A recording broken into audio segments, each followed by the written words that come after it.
Baik, terima kasih atas kesempatan yang diberikan untuk kelompok kami, di mana kami akan mempresentasikan mengenai kitab Nabi-Nabi Besar. Di sini saya akan membahas mengenai kitab Yesaya. Kitab Yesaya merupakan salah satu kitab dalam Perjanjian Lama. Nama kitab ini didasarkan pada Nabi besar yang hidup di Yerusalem dalam bagian kedua pada abad ke-8 sebelum Masehi. Kitab Yesaya dalam kanon Perjanjian Lama masuk dalam Nabi-Nabi besar karena tulisannya panjang.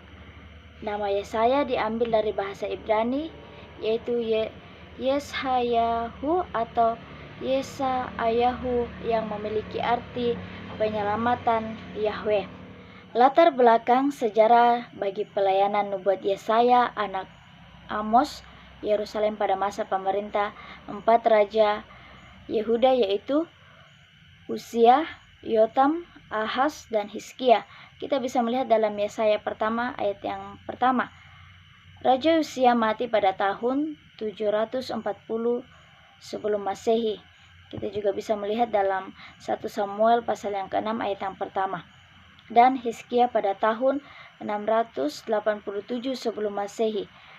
Jadi, pelayanan Yesaya meliputi lebih daripada setengah abad sejarah Yehuda. Bukti bahwa Yesaya adalah seorang penulis kitab Yesaya adalah sebagai berikut. Yang pertama, bukti dari kitab Yesaya sendiri mencakup pernyataan pembukaan dalam Yesaya pertama hingga ayat pertama dan berlaku untuk seluruh kitab Yesaya, dan banyak kesamaan ungkapan dan pikiran yang mencolok di antara kedua bagian utama dari kitab ini. Waktu penulisan kitab Yesaya, Yesaya menerima visinya pada masa pemerintahan 4 orang raja, yaitu Uzia, Yotam, Ahaz, Hizkia. Dengan demikian, visi-visi Yesaya mencakup kurun waktu kurang lebih setengah abad. Jadi tidak bisa dipastikan dengan jelas kapan ia menulis kitab ini karena kurun waktu yang digunakan cukup panjang. Kronologis isi kitab. Kronologis isi kitab Yesaya terbagi dalam 3 bagian. Yang pertama, pada pasal yang pertama sampai 37 berasal dari zaman ketika Yehuda, kerajaan selatan, diancam oleh Asyur, negara tetangga yang sangat kuat.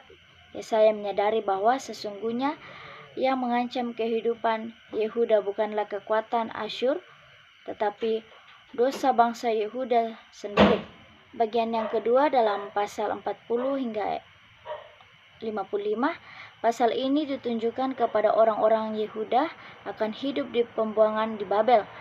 Mereka dalam keadaan hancur tanpa harapan. Yesaya memberitakan bahwa tidak lama lagi Tuhan membalaskan umatnya dan membawa mereka ke Yerusalem. Yang ketiga, pasal 55 hingga yang ke-66, sebagian besar ditunjukkan kepada bangsa yang sudah kembali ke Yerusalem. Mereka perlu diyakinkan lagi bahwa Tuhan akan memenuhi janji-janjinya kepada bangsa itu. Ciri khas dan tema-tema pokok. Berikut merupakan tema-tema pokok dari kitab Yesaya. Yang pertama, Allah.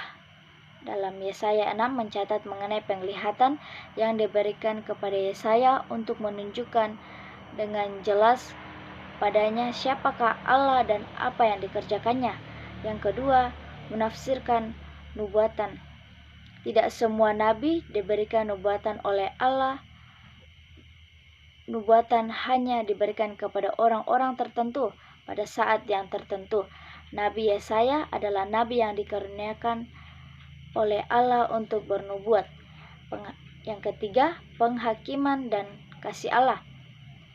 Bagian pertama, nubuat Yesaya menyangkut penghakiman, dan hal ini merupakan tema yang sering berulang dalam Alkitab.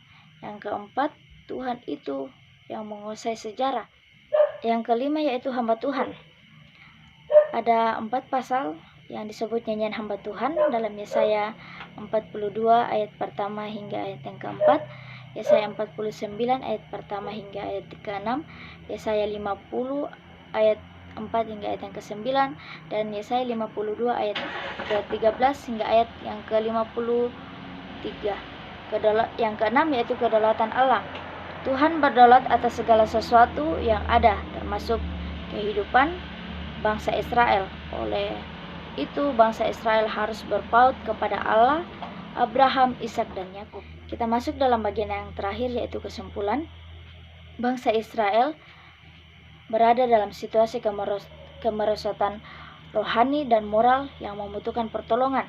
Karena itulah Allah memanggil Yesaya untuk mengindikasikan bahwa Allah memiliki rencana dan tujuan untuk memberikan kemerdekaan atas pelepasan dari keadilan yang buruk menjadi keadaan yang lebih baik.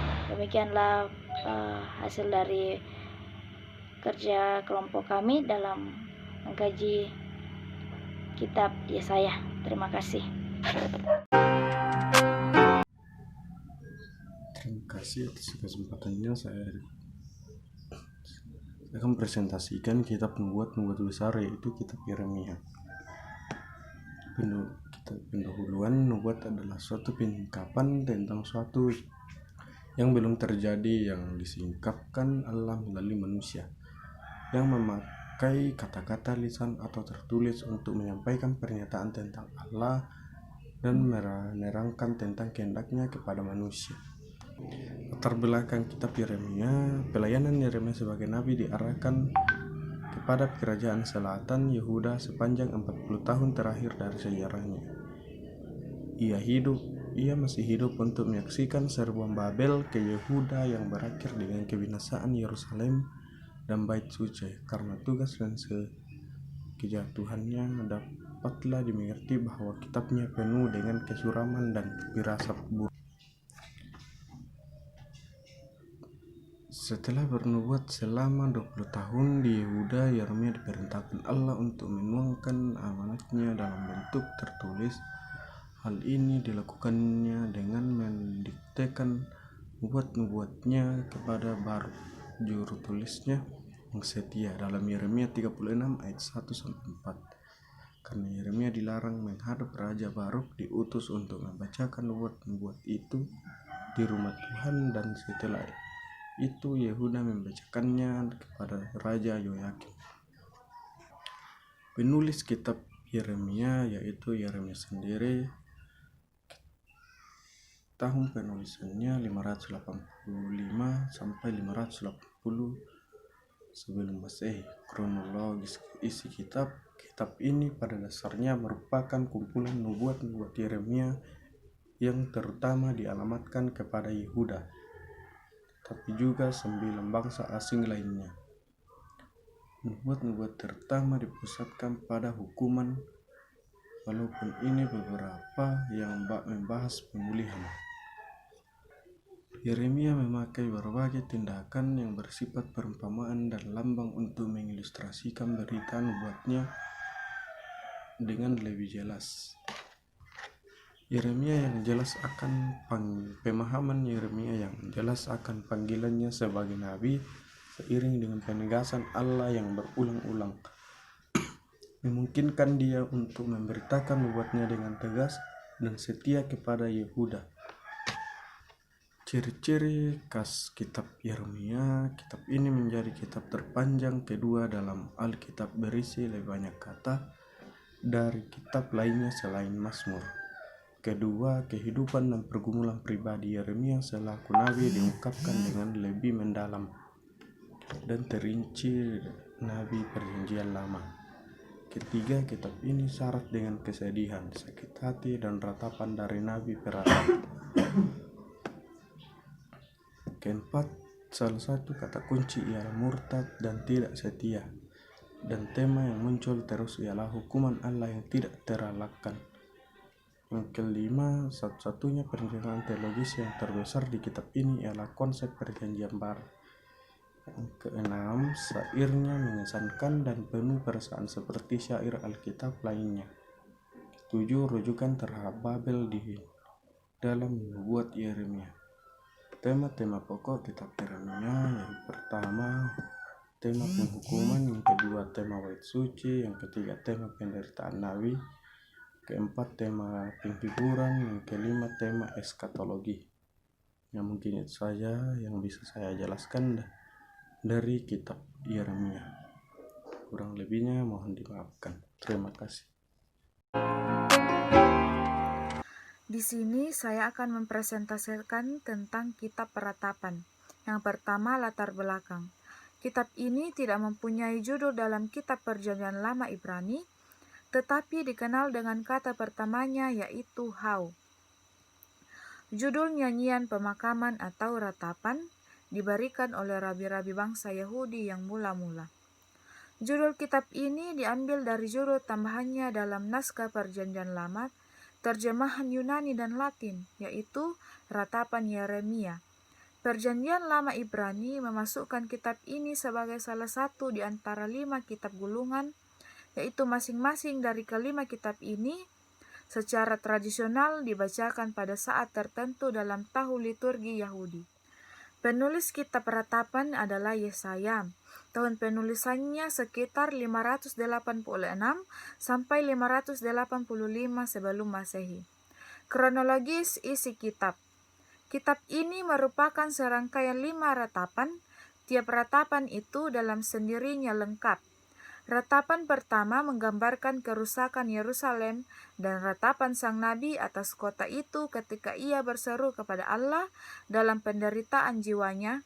Kadang-kadang ratapannya melambangkan ratapan Yerusalem. Dalam ratapan kedua, Yeremia melukiskan penyebab kerusakan ini sebagai murka Allah atas umat pemberontak yang menolak untuk bertobat. Musuh Yehuda menjadi sarana penghukuman Allah. Syair berikutnya mendesak bangsa itu untuk ingat kembali bahwa Allah sungguh-sungguh pemurah dan setia, dan bahwa Dia itu baik kepada mereka yang mengandalkan dirinya. Yang keempat, mengulang kembali tema ketiga syair sebelumnya. Di dalam syair yang terakhir, setelah pengakuan dosa dan kebutuhan Yehuda untuk pengampunan, Yeremia berdoa kepada Allah untuk mengembalikan umat itu kepada perkenanannya lagi. Kitab ini merupakan suatu koleksi puisi yang tersusun rapi, sebagian besar ditulis dalam bentuk nyanyian pemakaman. Yang kelima ratapan di dalam kitab ini, yang sama dengan jumlah pasalnya masing-masing terdiri atas 22 ayat, dimulai dengan huruf Ibrani yang berbeda dari Alef hingga Tau. Pokok tema utama kitab ini adalah ratapan atau berkabung atas kesengsaraan bangsa Yehuda yang telah jatuh ke dalam dosa, dan kerusakan bait suci dan kota suci yang memilukan. Tuntunan penghakiman Allah atas dosa Yehuda telah dijatuhkan. 4 kitab peratapan berhubungan dengan peringatan tentang kehancuran bait Allah. Bagi bangsa Yehuda, jatuhnya kota Yerusalem memiliki arti lebih dalam daripada sekedar hilangnya ibu kota yang indah yang dianggap tidak mempan serangan itu. Peristiwa ini lebih daripada sekedar hancurnya kota utama sebuah bangsa, karena Yerusalem dalam arti yang sangat khusus adalah kota Allah. Pada saat Yerusalem dibakar, bait Allah dihancurkan dan orang-orangnya diangkut sebagai tawanan, mereka menyadari bahwa Allah telah menyerahkan mereka kepada musuh. Kalau bukan demikian, tidak mungkin hal itu terjadi. Jadi, ratapan ini mengungkapkan duka cita penyair bukan hanya atas penderitaan dan penghinaan yang dialami bangsanya, melainkan atas suatu yang lebih mendalam dan lebih buruknya, yaitu bahwa Allah telah menolak mereka karena dosa-dosa mereka. Terima kasih. Saya akan menjelaskan tentang kitab Yehezkiel dan kitab Daniel dalam perspektif pandangan pengantar Perjanjian Lama. Pertama, kitab Yehezkiel. Yehezkiel merupakan salah satu kitab dari Perjanjian Lama yang berasal dari zaman pembuangan di Babel sekitar 571 sampai 593 sebelum Masehi. Kitab Yehezkiel ditulis sendiri oleh Nabi Yehezkiel pada tahun 570 sampai 590 sebelum Masehi. Berdasarkan kronologis isi kitab dari Yehezkiel, ada 3 pokok bahasan. Yang pertama, panggilan Nabi sekaligus sebagai penjaga bangsa. Nubuat penghakiman Yehezkiel. Tindakan kenabian yang menceratkan hukuman atas Yehuda dan Yerusalem karena dosa mereka. Yehezkiel 6 ayat 1 sampai 7, pasal 27. Nubuat akan hari Yahweh yang akan menjadi kehancuran bagi Israel. Yehezkiel dalam pasal 8 ayat 1 sampai 11 memiliki penglihatan tentang malaikat yang meneliti Yerusalem karena dosa mereka, terutama karena penyembahan berhala. Hal ini tidak berkenan kepada Yahweh, dan Yahweh tidak mau hadir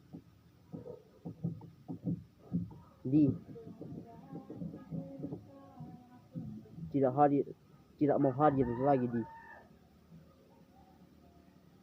di Yehezkiel.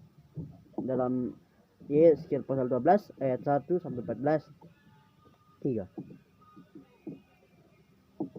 Rangkaian nubuat dan tindakan kenabian yang melukiskan kesalahan Raja Sedekia dan para nabi, para imam dan seluruh umat. 3 perumpamaan pohon anggur yang tidak berguna, anak yatim piatu dan istri yang tidak setia, dan 2 raja wali yang menunjukkan ketidaksetiaan Yehuda. Dalam Yehezkiel pasal 18 ayat 1 sampai 4. 3 renungan tentang kesalahan Israel berdasarkan 3 pepatah populer. Yehezkiel 18 tentang tanggung jawab pribadi, Yehezkiel 19 tentang ratapan akhir kerajaan, Yehezkiel 20 mengenai kegagalan Exodus, Yehezkiel 21 ayat 1 sampai 24 nubuat mengenai kedatangan serbuan Babel dan keterangan mengapa kota jatuh karena kesalahannya, Yehezkiel 24 ayat 15 sampai 27. Akhir kumpulan pertama, kematian istri Nabi menjadi sebab renungan tentang kehancuran kota. Bagian B, nubuat melawan bangsa-bangsa, Yehezkiel 25 ayat 1 sampai 17. Nubuat melawan Amon, Moab, Edom dan Filistin. Dalam Yehezkiel 26 ayat 1 sampai 8. Nubuat melawan Tirus dan Sidon, Yehezkiel 29 ayat 1 sampai 32. Nubuat melawan Mesir. Nubuat pembangunan Yehezkiel dalam pasal yang ke-3 ayat 1 sampai 33 menegaskan peranan Nabi sebagai penjaga bangsa agar Allah menyelamatkan Yehezkiel. Yehezkiel 34 ayat 1 sampai 31 berisi tentang kontras antara gembala lama dengan gembala baru seperti yang dikehendaki Yahweh. Sementara di dalam Yehezkiel 35 ayat 1 sampai 36 berisi tentang penyembuhan tanah dan perjanjian baru. Yehezkiel 37 ayat 1 sampai 28 berisi tentang penglihatan tentang pembangunan Israel, tulang-tulang dibangkitkan. Yehezkiel 38 ayat 1 sampai 39 berisi tentang serbuan Gog dan Magog, perlawanan menentukan untuk mempertahankan tanah persekutuan baru. Sedangkan di dalam Yehezkiel pasal 40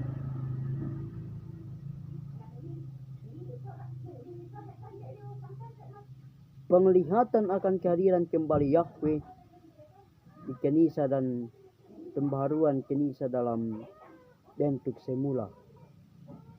Yehezkiel 43, dalam Yehezkiel 43 ayat 13 sampai 6, pengaturan kembali ibadat dan kurban, peraturan tentang para imam dan orang Lewi serta orang Babel. Yehezkiel 47 ayat 1 sampai 11, penglihatan tentang air yang mengalir dari sisi Isa sebagai tanda kesuburan dan kehidupan. Yehezkiel 47 ayat 13 sampai 48 berisi tentang tanah dibagikan menurut suku-suku menjadi pusat kehidupan dan kehadiran Tuhan di tengah-tengah bangsa. Ya, kita masuk dalam bagian tema-tema pokok yang terdapat dalam Alkitab. Secara garis besar, kitab Yehezkiel mengandung tema kesucian, keagungan Tuhan dan pertobatan umat. Yehezkiel melihat bahwa mula-mula Allah mengasihi, memilih dan merawat umat yang menjadi istrinya. Tetapi umat hanya melacurkan diri saja. Dalam Yehezkiel 16 ayat 13. Keberdosaan umat menurut Yehezkiel telah sampai pada titik tertinggi, yaitu keberdosaan dalam tema teologi. Kitab Yehezkiel, dia melihat keberdosaan umat ini berlawanan dengan kekudusan Allah. Allah adalah Allah yang melampaui segala sesuatunya. Allah tidak terikat ataupun terkurung oleh apapun. Maka Allah tidak hanya hadir dalam bait sucinya di Yerusalem, di Babel. Yehezkiel melihat kemuliaan Allah ialah kemuliaan Allah yang menyatakan diri berkuasa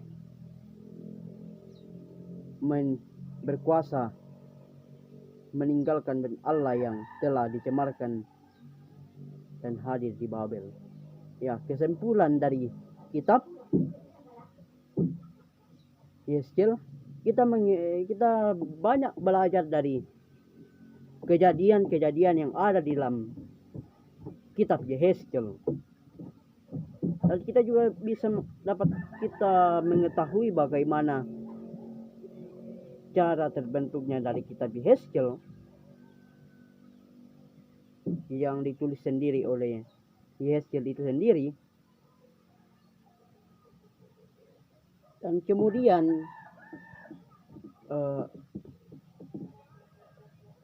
kitab Yehezkiel memberikan pengajaran kepada kita semua supaya kita tetap setia kepada Tuhan kita, karena senantiasa pada akhirnya kita akan diberikan berkat daripada Tuhan. Kita akan selalu disertai oleh Tuhan seperti yang dialami oleh Nabi Yehezkiel. Sekian untuk penjelasan saya tentang kitab Yehezkiel. Terima kasih. Kita akan masuk ke dalam penjelasan tentang kitab Daniel. Daniel merupakan nabi sesaman oleh Yehezkiel. Mereka juga yang berasal juga dari pembuangan ke Babel.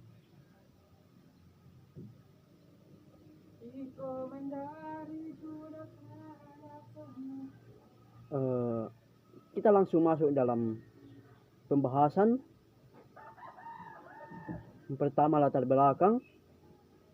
belakang kitab Daniel. Kitab Daniel adalah salah satu kitab Alkitab yang memuat suatu laporan aktivitas dan penglihatan. Jadi bisa kita gambarkan bahwa dalam kitab Daniel menggambarkan sebuah penglihatan dan aktivitas dan penglihatan seorang Daniel.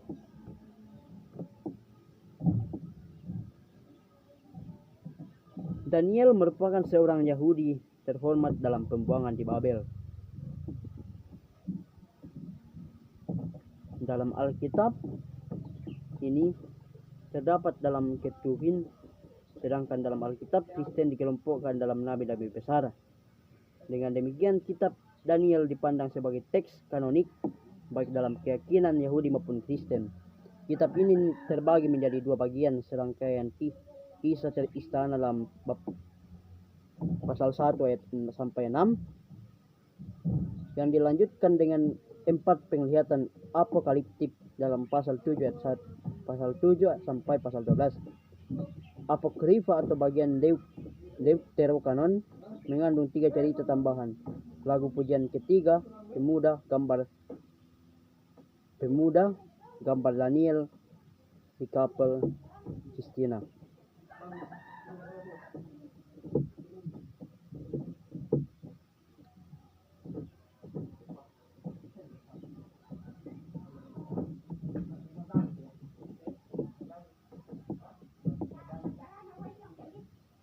Kitab ini menurut tradisi dianggap sebagai berasal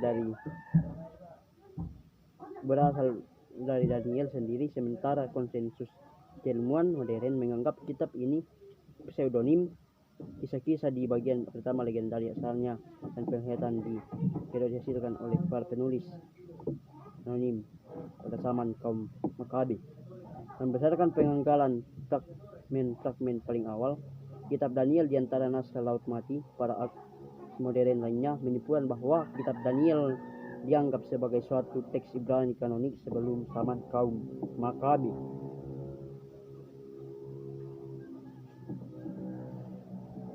Pesan yang terkandung dalam Daniel bahwa sama seperti Allah, Israel menyelamatkan Daniel dan teman-temannya daripada musuh mereka. Demikian pula ia akan menyelamatkan seluruh Israel dari penindasan yang mereka alami. Pengaruh kitab ini bergema melewati masa-masa setelahnya dari komunitas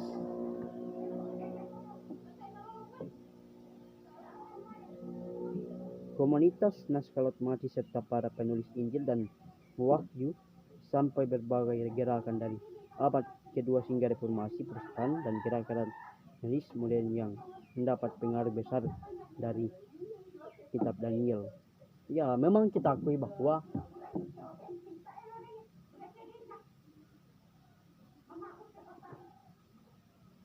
kitab Daniel memberikan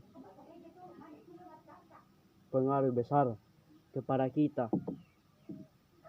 Yang kedua, penulis dan tahun penulisan dari kitab Daniel. Kitab Daniel ditulis oleh Daniel dan diperkirakan ditulis sekitar 537 sampai 536 sebelum Masehi. Kronologi isi kitab Daniel adalah paduan riwayat hidup, sejarah, dan nubuat. Bentuk tulisannya ialah sastra apokalips, yang artinya bahwa berita nubuatnya menyingkapkan pernyataan Allah melalui berbagai penglihatan, mimpi, dan sebagainya.